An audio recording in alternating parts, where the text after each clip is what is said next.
Hey, so today we're talking about some of the decisions I made to move so I could train with people that were, stronger than me at the time.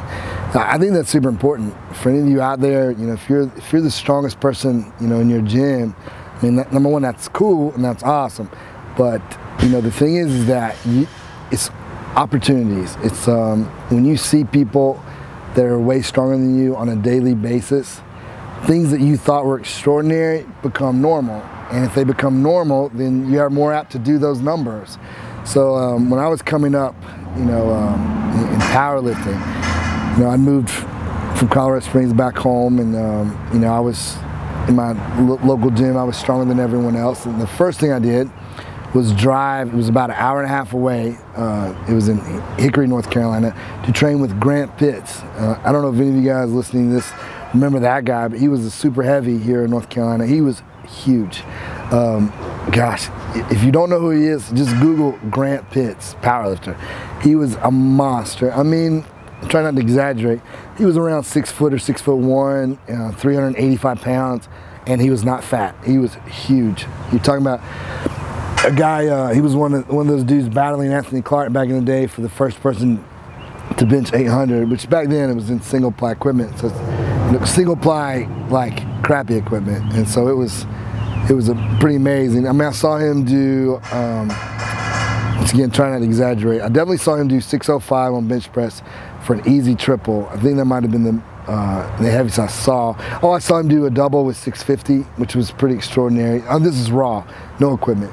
I saw him do 455 behind the neck seated military press. That was probably the most extraordinary thing I saw him do. But anyway, I started training with him. He was a full power lifter too, so he would, squatted well into the 9s, benched something crazy, deadlifted into the 7s, which at the time all that was beating me.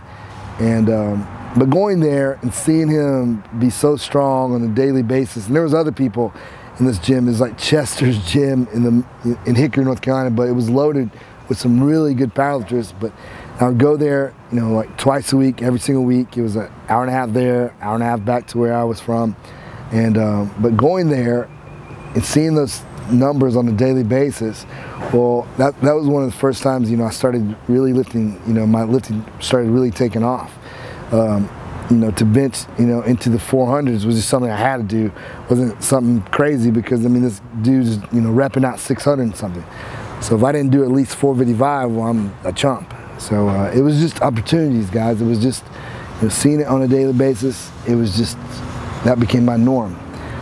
Then I made a move from where I was living to Raleigh, North Carolina, to train with Phil Farmer, which, once again, if you guys don't know who that is, I mean, he actually was a world champion. Back in the day, the IPF world champion. Dude was, once again, massive. He was a 242, 275 pound extraordinary powerlifter. But I moved there just so I could train with him. And then luckily, when things didn't go so well in Raleigh, in Winston, we formed a really good group.